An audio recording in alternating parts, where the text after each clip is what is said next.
إن الحمد لله نحمده ونستعينه ونستغفره ونؤمن به ونتوكل عليه ونعوذ بالله من شرور أنفسنا ومن سيئات أعمالنا من يهده الله فلا مضل له ومن يضلله فلا هادي له أشهد أن لا إله إلا الله وحده لا شريك له وأشهد أن محمدا عبده ورسوله أما بعد فإن خير الحديث كتاب الله وخير الهدي هدي محمد صلى الله عليه وسلم وشر الأمور محدثاتها وكل محدثة بدعة وكل بدعة ضلالة وكل ضلالة في النار. أعوذ بالله من الشيطان الرجيم. بسم الله الرحمن الرحيم. يا أيتها النفس المطمئنة ارجعي إلى ربك راضية مرضية فادخلي في عبادي وادخلي جنتي. ہر قسم کی تعریف، بڑائی اور بزرگی، عزت و جلال، عظمت و کبریائی اسی اللہ عز و جل کے لیے لائق و زیبا ہے جو ساری کائنات کا خالق و مالک اور اکیلا معبود برحق ہے۔ انگنت لاتعداد بے حد و حساب درود شریف نازل ہو تمام انبیاء کرام پر، خصوصاً سید الکونین رحمت للعالمین جناب محمد رسول اللہ صلی اللہ علیہ وسلم کے ذات گرامی پر۔ محترم ساتھیوں، نوجوان دوستوں، پردہ نشین مائیں اور بہنیں، دنیا کے اندر اللہ رب العالمین نے جتنے انسانوں کو پیدا کیا ہے، انسانوں کی مختلف زبانیں، مختلف علاقوں سے، مختلف قبائل میں، مختلف رنگ و نسل میں تقسیم ہے انسان۔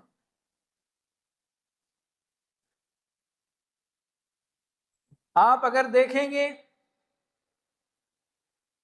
اللہ رب العالمین نے اس زمین کے اندر، اس دنیا کے اندر الگ الگ علاقوں میں الگ الگ زبانیں بولنے والے، الگ الگ رنگ و نسل کے، الگ الگ تہذیب و تمدن کے لوگ بسائیں۔ دنیا کے ان تمام انسانوں میں جن کی زبانیں مختلف ہیں، علاقے مختلف ہیں، رنگ و نسل مختلف ہے، اللہ کے نزدیک ان تمام انسانوں کی تقسیم صرف ایک ہے۔ اللہ کے نزدیک انسان صرف دو ہی قسم کے پائے جاتے ہیں، ان کی زبان کچھ بھی ہو، وہ کسی بھی علاقے سے رہنے والے ہوں، وہ کسی بھی تہذیب و تمدن کے حامل ہوں، لیکن اللہ کے نزدیک تمام انسانوں کی دو ہی قسمیں۔ ایک وہ انسان ہے جو اس دنیا کی زندگی کو اللہ کی رضا کے لیے، اس دنیاوی زندگی میں اللہ کی رضا حاصل کرنے کے لیے محنت کرتا ہے اور اس اپنی دنیاوی زندگی کو اللہ کی رضا کے حصول کے لیے لگاتا ہے۔ یعنی اس کی یہ دنیاوی زندگی اور اس دنیاوی زندگی کے اندر محنت اللہ کو راضی کرنے کے لیے ہوتی ہے۔ وہ اس دنیا کی زندگی میں اللہ کو راضی کرنا اپنی زندگی کا مقصد سمجھتا ہے، اور اس کی عبادت کے ذریعے اپنے جان و مال کو اس کے راستے میں قربان کر کے وہ اپنے اللہ کو راضی کر لیتا ہے۔ جب وہ اپنے اس مقصد میں اس دنیا میں کامیاب ہو جاتا ہے، اس دنیا سے جا رہا ہوتا ہے، موت جب آتی ہے، اللہ رب العالمین ایسے کامیاب انسان کے لیے کہتا ہے یا ایتھا النفس المطمئنہ ارجعی الی ربک راضیۃ مرضیہ، اے مطمئن جان پلٹ اپنے رب کی طرف راضی برضا، اللہ کی رضا حاصل ہو گئی، اللہ کی رضا کو پا لیا۔ موت کے وقت یہی پیغام اس کو دے دیا جاتا۔ یہ دنیا کی ایک قسم ہے۔ دوسری قسم، اس دنیا کی زندگی کو موج مستی، کھیل کود، کمانا، دنیا گھومنا، کھانا پینا، موج مستی کرنا، یہی زندگی کا مقصد سمجھ لیتے۔ وہ سمجھتے ہیں کہ پیدا ہوئے ہیں پیسہ کمانا ہے، گھر بنانا ہے، گاڑیاں خریدنا ہے، گھومنا ہے، موج مستی کرنا ہے، پیسہ لٹانا ہے اور انجوائے کر کے اپنی لائف کو ختم کرنا۔ اپنی زندگی کا مقصد وہ صرف انجوائے اور انٹرٹینمنٹ،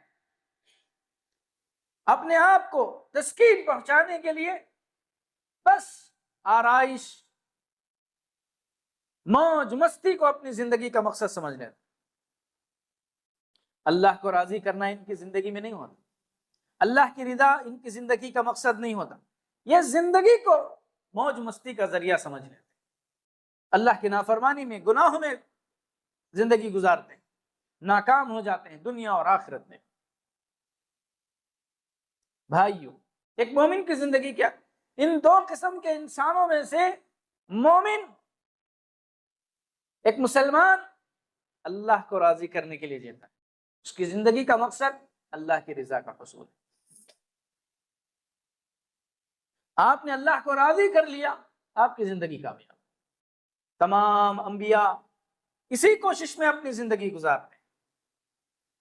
موسیٰ علیہ السلام کے بارے میں قرآن مجید میں ایک واقعہ ذکر کیا۔ قوم کو لے کر کے جا رہے تھے پہاڑی کے پاس، قوم کے لوگ آرام سے دھیرے دھیرے آ رہے تھے، جلدی جلدی چڑھ کر کے جو ہے پہاڑی پر چڑھ گئے۔ اللہ رب العالمین نے پوچھا موسیٰ کہاں ہے تمہاری قوم، کیوں جلدی جلدی آ گئے؟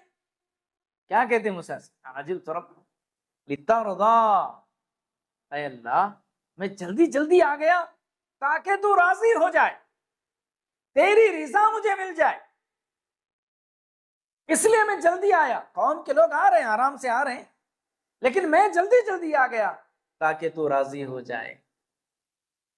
پیارے نبی صلی اللہ علیہ وسلم کی زندگی کو آپ دیکھیے، آپ مکے کے ایسے معزز انسان تھے ایک دور میں، سارے مکے کے عرب کے لوگ آپ کو امین، سچا، امانت دار، سمجھدار، بہادر،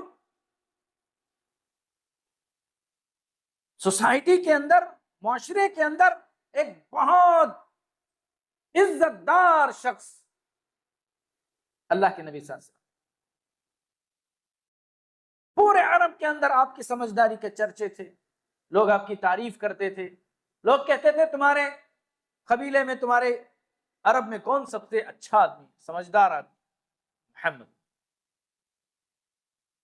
بڑے بڑے سردار آپ سے مشورہ لیتے تھے فیصلہ کرنے کے، آپ کے مشورے پر فیصلے ہوتے تھے۔ لیکن میرے بھائیوں، اللہ کے نبی صلی اللہ علیہ وسلم کو نبوت کی ذمہ داری ملی، اللہ کے نبی صلی اللہ علیہ وسلم کو اللہ کی توحید کو لوگوں تک پہنچانے کی ذمہ داری ملی۔ آپ صلی اللہ علیہ وسلم نے اللہ کے اس حکم کی تکمیل کے لیے اپنی ذمہ داری کو ادا کر کے اللہ کی رضا حاصل کرنے کے لیے اپنا سب کچھ قربان کر دیا، سب کچھ قربان کر دیا۔ آپ انت تک محنت کی، آپ نے کیا کچھ نہیں کیا۔ کسی دور میں آپ کو لوگ سب سے سمجھدار، امانت دار، امین، سچا، صادق، اچھے اچھے القاب سے پکارتے تھے، لیکن وہ دور بھی آیا، مکے میں وہ دور بھی آیا جب اسی قوم نے اللہ کے رسول کو جادوگر کہا، فتنہ خور کہا، فساد کرنے والا کہا، حتیٰ کہ آپ کو مکے کی گلیوں میں مارا گیا، آپ کے کپڑے پھاڑے گئے، مٹی ڈالی گئی، کیا کچھ ظلم ستم اللہ کے رسول پر نہیں ہوا؟ اللہ کے نبی نے ساری چیزوں کو سہا، برداشت کیا۔ آپ صلی اللہ علیہ وسلم نے اپنی وہ شخصیت، عزت دار شخصیت، جو مکے کے اندر آپ ایک بہت ہی سمجھدار انٹلیکچوئلز کے نام سے مشہور تھے، آپ نے اپنی شخصیت، اپنی عزت کو سب کو قربان کر دیا، لوگوں کی دشمنی مول لی، لوگ آپ کو جادوگر، پاگل، کیا کیا کہنے لگے۔ ایک انسان جو عزت، مقام و مرتبے کے اونچائی پر تھا، وہ انسان، اس انسان کو اگر لوگ پاگل کہیں، ماریں، راستے میں بدتمیزی کریں، تو کیا گزرے گا اس شخص پر؟ یہ جھیلنا کتنا مشکل ہے، لیکن نبی صلی اللہ علیہ وسلم نے ان ساری چیزوں کی قربانی کی۔ کیوں؟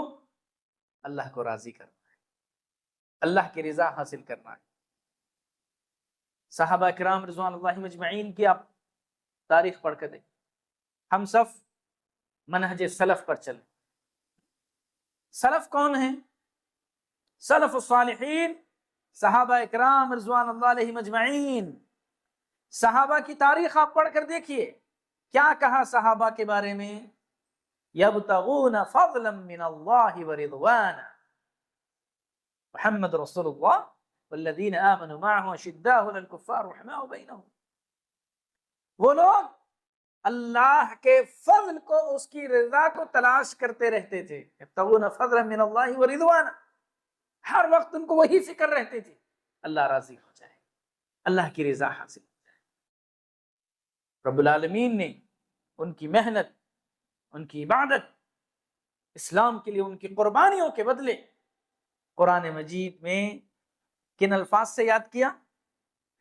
رضی اللہ عنہم ورضوا عنہ، اللہ نے اعلان کر دیا میں راضی ہو گیا ان سے، یہ مجھ سے راضی، میں ان سے راضی۔ اللہ کی رضا کا اعلان قرآن مجید میں کر دیا گیا صحابہ کے بارے میں، اللہ ان سے راضی ہو گیا۔ اسی لیے صحابہ کا ایمان معیار ہے پوری دنیا کے لیے۔ فَإِنْ آمَنُوا بِمِثْلِ مَا آمَنْتُمْ بِهِ فَقَدْ اهْتَدَوْا، ان کی زندگی اسلام کو سمجھنے کے لیے، ان کا عمل پوری دنیا کے لیے منہج ہے۔ اسلام کو سمجھنا ہے صحابہ کے منہج پر، صحابہ کے سمجھ پر اسلام کو سمجھنا۔ ان کا ایمان معیار ہے پوری دنیا کے لیے، وہ پوری دنیا کے لیے مثال ہیں۔ صحابہ اکرام رضوان اللہ مجمعین اس مقام تک اس لیے پہنچے، اللہ ان سے راضی ہو گیا، اللہ کی رضا کو انہوں نے حاصل کیا۔ اچھا، اب اللہ کی رضا کو حاصل کرنے کے لیے کیا کرنا چاہیے؟ یہ بات تو سمجھ آ گئی کہ ہماری زندگی کا مقصد اللہ کو راضی کرنا ہے۔ انبیاء اسی لیے آئے، نبی صلی اللہ علیہ وسلم نے اسی لیے محنت کی، صحابہ نے بھی اسی لیے محنت کی، اور ان کی کامیابی کو اللہ کی رضا کہا گیا۔ تو معلوم ہوا کہ میری اور آپ کی زندگی میں جو مقصد ہے وہ اللہ کو راضی کرنا ہے۔ اچھا، آپ اللہ کو کیسے راضی کریں گے؟ کیا کرنا ہے اللہ کو راضی کرنے کے لیے؟ آپ کی بیوی جھگڑا ہو گیا، ناراض ہو گئی، یا آپ اس کو خوش کرنا چاہتے ہیں، تو بیوی کہے گی میرے لیے ایک سونے کا ہار لا دو، سونے کا ہار لا کر دے دیا، آپ راضی ہوگی۔ بچوں کو آپ نے اچھا مکان، اچھی گاڑیاں، اچھے ہوٹلز میں کھانا کھلایا، راضی ہو گئے، خوش ہو گئے۔ اللہ کیسے راضی ہوتا ہے؟ اللہ کو کیسے راضی کرنا ہے؟ کیسے راضی کریں گے اللہ؟ اللہ رب العالمین کو راضی ویسے ہی کریں گے جیسے صحابہ نے کیا تھا۔ بہت ساری چیزیں ہیں، لیکن چند چیزیں جو بنیاد ہیں، اصول ہیں، قرآن میں بتایا گیا۔ سب سے پہلی چیز اسی آیت میں، جس آیت میں اللہ اصحاب رسول کا ذکر کیا گیا، یبتغون فضلا من اللہ ورضوانا، اسی آیت میں کہا سیماہم فی وجوہہم من اثر السجود، ان کے پیشانیوں پر آپ سجدوں کے نشانات دیکھیں، عبادت کے ذریعے سے وہ اللہ کو راضی کرتے، عبادت کے ذریعے سے اللہ کی رضا حاصل کرتے تھے۔ وہ ایسا نہیں ہے کہ میں اللہ کو راضی کرنا چاہتا ہوں لیکن میں عبادت نہیں کر سکتا، نہیں، انسان اور جن کو اس لیے پیدا کیا گیا ہے کہ وہ اللہ کی عبادت کریں، عبادت بہت ضروری ہے، عبادت بہت ضروری ہے۔ اللہ کو راضی کرنے کے لیے ایک بہت آسان طریقہ ہے، اللہ کی عبادت کی جائے، نماز قائم کی جائے، رسول اللہ کے طریقے پر آپ ہر عمل کریں، آپ کا ہر عمل عبادت بن جائے گا، سنت کے مطابق آپ عمل کریں، آپ کا ہر عمل عبادت، حتیٰ کہ دنیاوی کام، تجارت کر رہے ہیں، کاروبار کر رہے ہیں، سفر کر رہے ہیں، اپنی ضرورت کے لیے قضاء حاجت کو جا رہے ہیں، رسول اللہ کے طریقے پر آپ کیجئے، وہ عبادت میں شامل ہے۔ تو عبادت کے ذریعے سے، نماز کے ذریعے سے اللہ کی رضا حاصل کرتے صحابہ۔ ایک اور آیت میں اسی موضوع کا ذکر کرتے ہوئے اللہ رب العالمین نے فرمایا اپنی جانوں کو اور اپنے مال کو اللہ کے راستے میں لٹا کر، قربان کر کے اللہ کو راضی کرنا چاہتے۔ دونوں چیزیں قربان کرنا مشکل ہے۔ انسان کبھی پیسہ دے سکتا ہے، وہ بولتا ہے کہ میرے پاس ٹائم نہیں ہے، میں آپ کے لیے ٹائم نہیں لگا سکتا۔ کوئی آدمی کہتا ہے پیسہ نہیں ہے، میں چاہے تو آپ کے ساتھ کچھ ٹائم دے سکتا ہوں، لیکن صحابہ کیا تھے؟ جان، مال، اپنا وقت، سب کچھ اسلام کے لیے، اللہ کے لیے لگا، اپنی جانوں کو قربان کر کے، اپنی مالوں کو قربان کر کے، لٹا کر کے یہ کوشش کرتے اللہ راضی ہو جائے، اللہ راضی ہو جائے۔ کبھی گھر کا سارا مال لا کر کے اللہ کے رسول کے لیے دے دیا، کبھی گھر کا آدھا مال لا کر کے دے دیا۔ کسی صحابی نے رات بھر مزدوری کر کے، کھجور کے مزدوری میں جو کھجور، ایک پسو، ایک مٹھی کھجور ملے تھے، وہ لا کر کے دے دی اللہ کو راضی کرنے کی۔ اس آیت کریمہ کی تفسیر میں امام ذہبی نے ایک واقعہ لکھا ہے، بڑا دلچسپ اور بڑا عبرت آموز واقعہ، بہت عبرت آموز واقعہ۔ اللہ کو کیسے راضی کیا صحابہ، کیسے وہ اللہ کو راضی کرنے کے لیے اپنی جانوں کو قربان کر دیتے تھے۔ ایک ایک لمحہ زندگی کا جو ہوتا تھا اس میں اللہ کی عبادت کرنے کی کوشش کرتے تاکہ اللہ راضی ہو۔ ایک مرتبہ اللہ کے رسول صلی اللہ علیہ وسلم کے پاس ایک قبیلے کے لوگ آئے، انہوں نے آ کے کہا کہ دیکھیے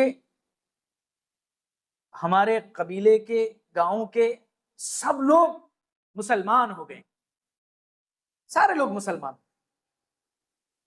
ہمارے گاؤں کے لوگوں کو قرآن سکھانا ہے، اسلام سکھانا ہے، دین سکھانا ہے، تو آپ کے جو ٹیچرز ہیں ان کو بھیجیے۔ تو اللہ کے رسول صلی اللہ علیہ وسلم بہت خوش ہو گئے، ماشاءاللہ سب پورا قبیلہ مسلمان ہو گیا، سارے لوگ اسلام قبول کر لیے ہیں۔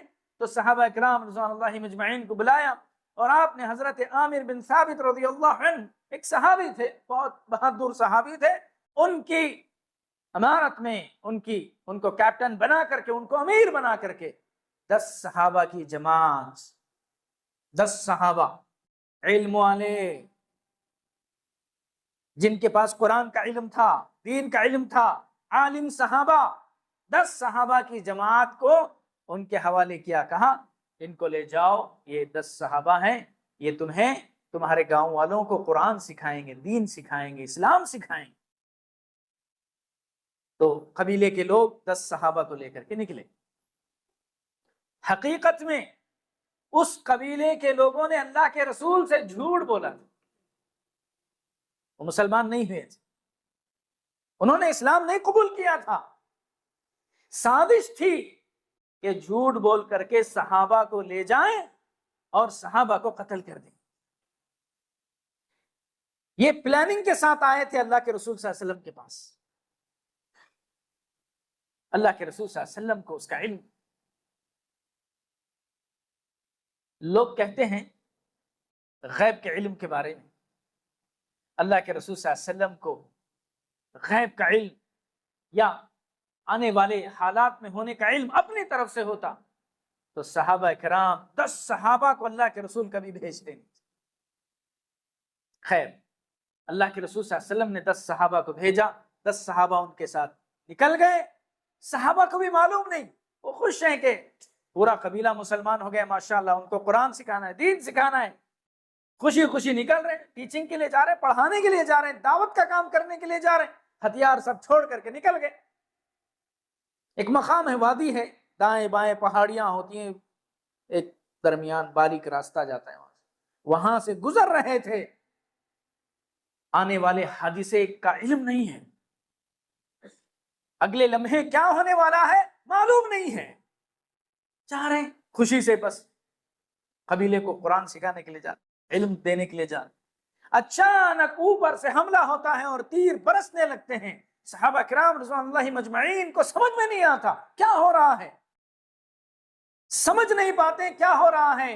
ایسا شدید حملہ ہوتا ہے، نہ ادھر جا سکتے نہ ادھر جا سکتے، ادھر بھی پہاڑی ہے ادھر بھی پہاڑی ہے، اوپر سے تیر برس رہے ہیں۔ اس حملے کا علم نہیں تھا، حملہ ہو گیا، تقریباً 7 صحابہ وہیں شہید ہو گئے اور 3 صحابی پہاڑی پر چڑھنے میں کامیاب ہو گئے۔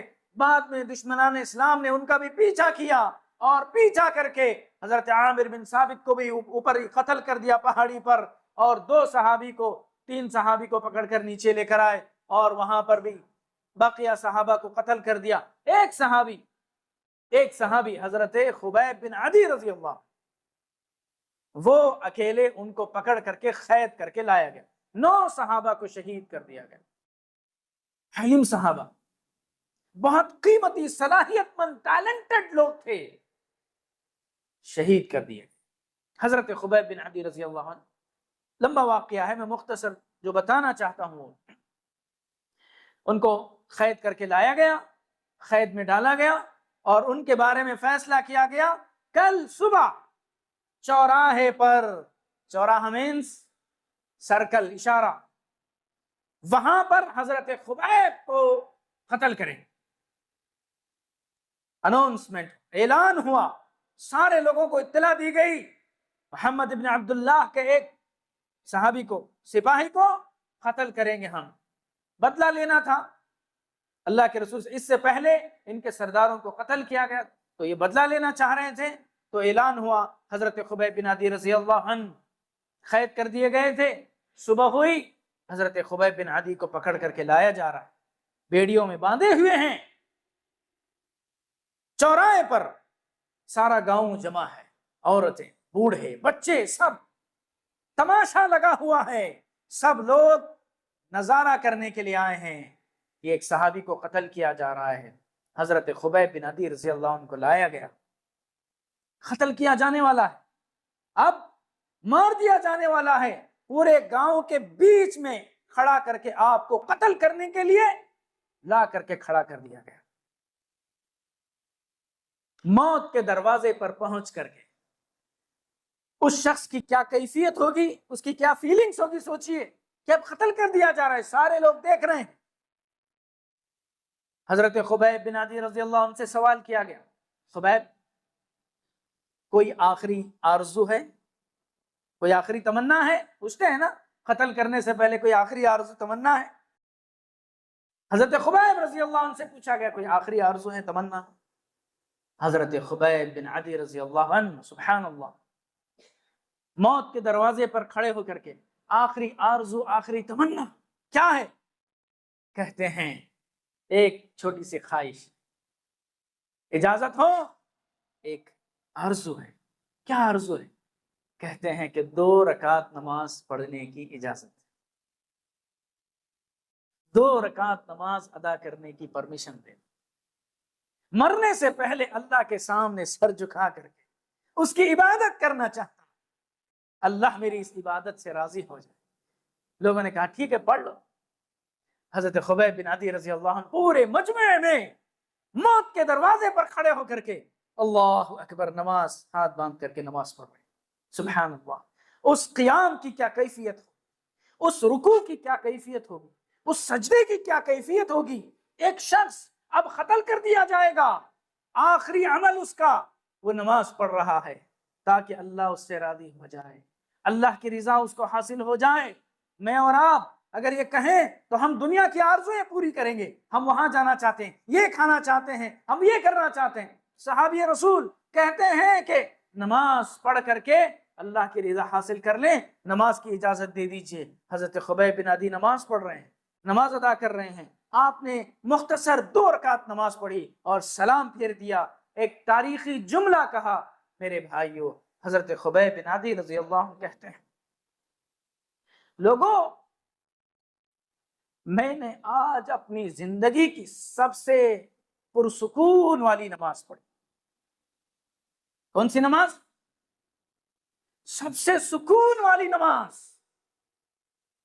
میں رکوع کر رہا تھا، قیام کر رہا تھا تو لگ رہا تھا کہ میں قیام میں ہی رہوں، رکوع کر رہا تھا تو لگ رہا تھا میں رکوع ہی رہوں، سجدہ کر رہا تھا تو ایسے لگ رہا تھا کہ میں سجدہ ہی کرتا رہوں۔ اتنی سکون والی نماز، کیسے سکون والی نماز ہوگی؟ اب سلام پھیرنے کے بعد قتل کر دیا جائے گا، لیکن کہتے ہیں زندگی کی سب سے سکون والی نماز میں میرا دل چاہ رہا تھا کہ میں اور لمبی نماز پڑھوں، لیکن میرے دل میں خیال آیا، میرے دل میں خیال آیا تم لوگ سوچو گے خبیب موت سے ڈر کر کے نماز لمبی کر رہا ہے، موت سے ڈر کر کے نماز لمبی کر رہا ہے، یہ تم سوچو گے میرے بارے میں، اس لیے میں نے اپنی نماز کو مختصر کر دی، شارٹ کر دی، چھوٹی کر دی، لیکن میرا دل چاہ رہا تھا کہ میں نماز پڑھتا ہی رکوع میں قیام میں لمبا وقت گزاروں، لیکن تم لوگ میرے بارے میں غلط سوچو گے، میری نماز موت سے بچنے کے لیے نہیں، اللہ کا راضی کر قتل کر۔ حضرت خبیب بن عدی رضی اللہ عنہ کو قتل کر دیا۔ میرے بھائیوں، کتنی بڑی عبرت ہے اس واقعے کے اندر۔ ایک شخص جو موت کے دروازے پر کھڑا ہے، چند لمحے اس کے پاس ہیں، وہ کہتا ہے کہ میں نماز پڑھ لوں، اللہ کو راضی کر لوں۔ ہؤلاء السلف الصالح، یہ ہمارے سلف الصالحین تھے، زندگی کی آخری سانس تک اللہ کو راضی کرنے کے لیے انہوں نے زندگی گزاری۔ اسی لیے اللہ نے رضی اللہ عنہم ورضوا عنہ کا پیغام قرآن مجید میں قیامت تک کے لیے دے دیا۔ اللہ کو راضی کر لیا انہوں نے، اپنی جان کو بھی قربان کر دیا، اپنے مال کو بھی قربان کر دیا، اور میرے دوست، میرے ساتھی، عبادت کے ذریعے سے انہوں نے اللہ کو راضی کیا۔ آج ہمارا اور آپ کا مسئلہ کیا ہے؟ آج میری اور آپ کی پریشانی کیا ہے؟ اللہ کو راضی کرنا ہماری زندگی میں ہے ہی نہیں۔ ہماری پوری محنت دنیا کو راضی کرنے، دوستوں کو راضی کرنے کے لیے، رشتہ داروں کو راضی کرنے کے لیے، دنیا والوں کو خوش کرنے کے لیے پوری محنت ہم لگا رہے ہیں۔ اور تو اور اللہ رحم کرے ان مسلمانوں پر۔ آپ نے دیکھا چند دن پہلے میڈیا کے اندر کچھ فوٹوز اور ویڈیو آئے تھے مہاراشٹر وغیرہ کے علاقے کے، وہاں مسلمان ٹوپی ڈال کر کے ایک بدھ کا تہوار آتا ہے، اس میں جا کر کے پوجا کر رہا ہے، اس میں جا کر کے بازو کھڑے ہو کے فوٹو نکال رہا ہے، ہاں ہم بھائی بھائی ہیں۔ کیوں؟ وہ غیر مسلم خوش ہو جائے، اپنا بھائی سمجھ لے، اس کو خوش کرنے کے لیے توحید کا سودا کر لے۔ یاد رکھنا، جو قوم شرک سے سمجھوتا کرتی ہے، جو قوم توحید کا سودا کرتی ہے، اللہ اسے کبھی عزت نہیں دیتا، ذلت اس کا مقدر ہے۔ اس ملک ہندوستان کے اندر مسلمان اسی وقت امن و سکون سے رہ سکتا ہے جب وہ اللہ کو راضی کرنے کی کوشش کرے. دنیا کو راضی کرنے کے لیے شرک کے راستے کو اپنائے جا رہے ہیں, دنیا کو راضی کرنے کے لیے غلط راستہ اختیار کیا جا رہا ہے, توحید کا سودا کیا جا رہا ہے, شرک سے سمجھوتا ہو رہا ہے. ہاں, کس قدر بدھو قوم ہے. اللہ کو راضی کر لو, ساری دنیا تمہارے قدموں میں آ کے گری.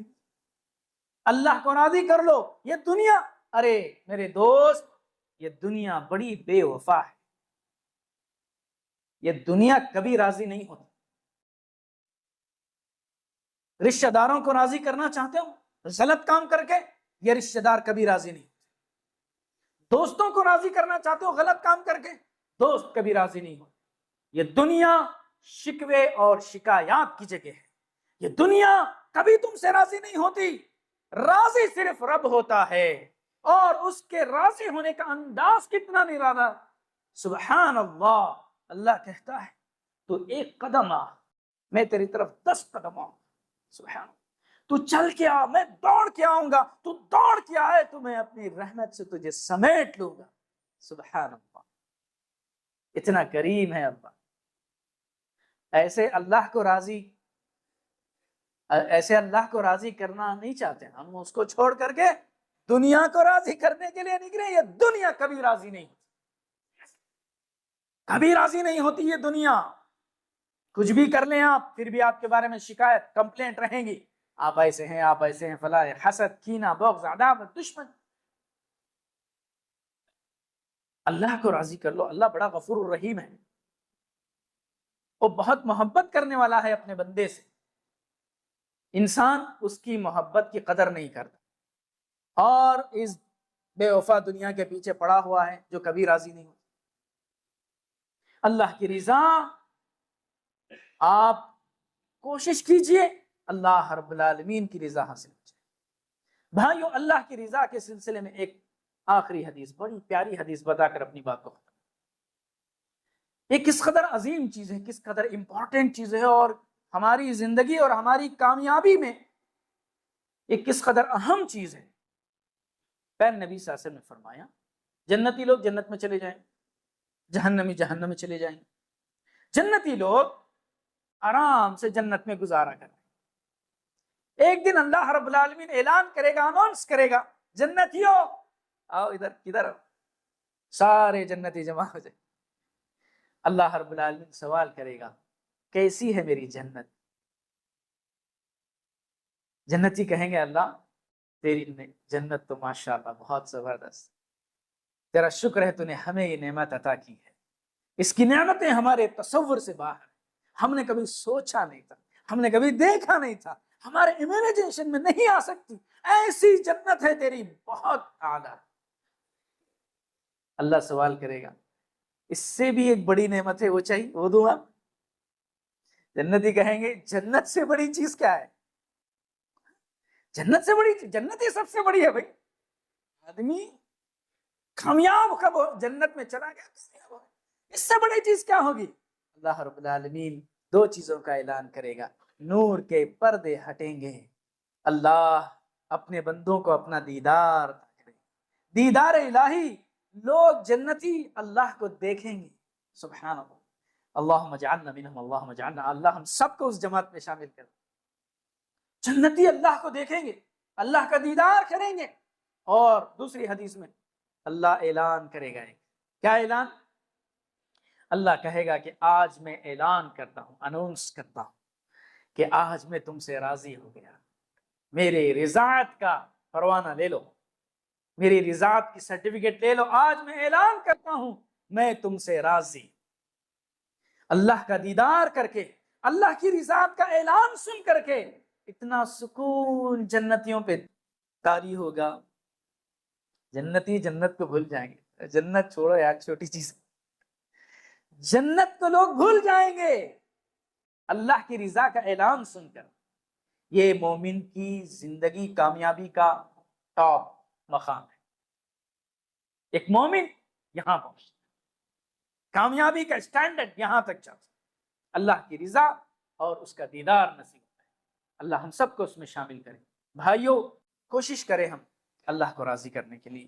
عبادت کے ذریعے سے اپنی عزیز چیزوں کو قربان کر کے اللہ کی رضا کو اگر ہم نے حاصل کر لیا، ہماری زندگی کامیاب ہو جائے گی۔ یہی زندگی کا مقصد ہے، یہی زندگی کا نچوڑ ہے۔ اللہ راضی ہے، سب کچھ ہے، اللہ ناراض ہے، سب سب اجڑ گیا۔ کچھ بھی آپ حاصل کر لیں دنیا کے اندر بیکار ہے اگر آپ نے اللہ کی رضا حاصل نہ کی۔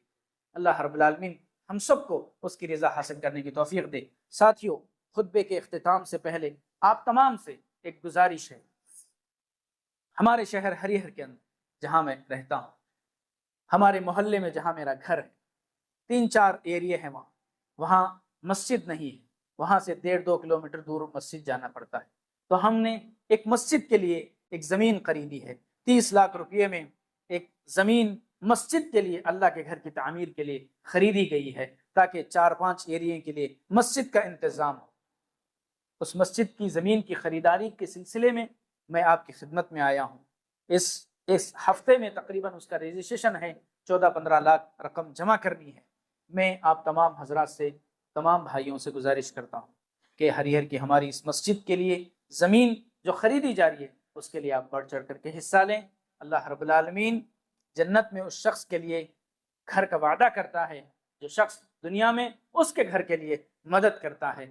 تو یہ بہترین صدقہ جاریہ اور بہترین عمل ہے کہ اللہ کے گھر کے لیے قیامت تک کے لیے وہ زمین کا حصہ اللہ کی عبادت کے لیے مختص ہو جائے گا۔ میں آپ تمام سے گزارش کرتا ہوں کہ آپ تمام بڑھ چڑھ کر کے اس میں حصہ لیں۔ رب العالمین سے دعا ہے بار الہ ہم تمام کو ہماری نیکیوں کو قبول فرمائے۔ اللہ رب العالمین ہم تمام کو اسلام کے لیے جینے اور مرنے والا بنائے۔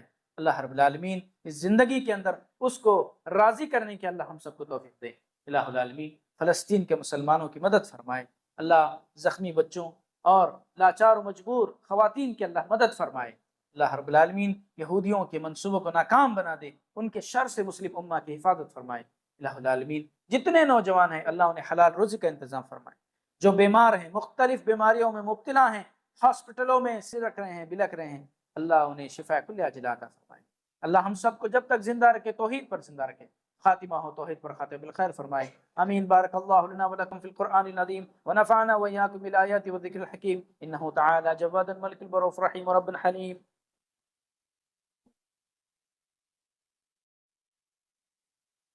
الحمد لله نحمده ونستعينه ونستغفره ونؤمن به ونتوكل عليه ونعوذ بالله من شرور أنفسنا ومن سيئات أعمالنا من يهده الله فلا مضل له ومن يضلله فلا هادي له أشهد أن لا إله إلا الله وحده لا شريك له أشهد أن محمدا عبده ورسوله أما بعد فإن خير الحديث كتاب الله وخير الهدي هدي محمد صلى الله عليه وسلم وشر الأمور محدثاتها وكل محدثة بدعة وكل بدعة ضلالة وكل ضلالة في النار۔ اعوذ باللہ من الشیطان الرجیم من حمزه ونفخه ونفثه بسم اللہ الرحمن الرحیم ان اللہ ملائکته يصلون علی النبی یا ایھا الذین آمنوا صلوا علیہ وسلموا تسلیما اللهم صل علی محمد وعلى آل محمد كما صليت على ابراہیم وعلى آل ابراہیم انك حمید مجید اللهم بارک علی محمد وعلى آل محمد كما بارکت علی ابراہیم وعلى آل ابراہیم انك حمید مجید اللهم انصر من نصر دین محمد صلی اللہ علیہ وسلم وجعلنا منهم واخذل من اعرض عن دین محمد صلی اللہ علیہ وسلم ولا تجعلنا منهم آمین۔ عباد اللہ رحمنی ورحمکم اللہ ان اللہ یأمر بالعدل والإحسان وإیتاء ذی القربى وینہی عن الفحشاء والمنکر والبغی یعظکم لعلکم تذکرون اذکروا اللہ یذکرکم وادعوه یستجب لکم ولذکر اللہ تعالی اعلی جل وتم اکبر۔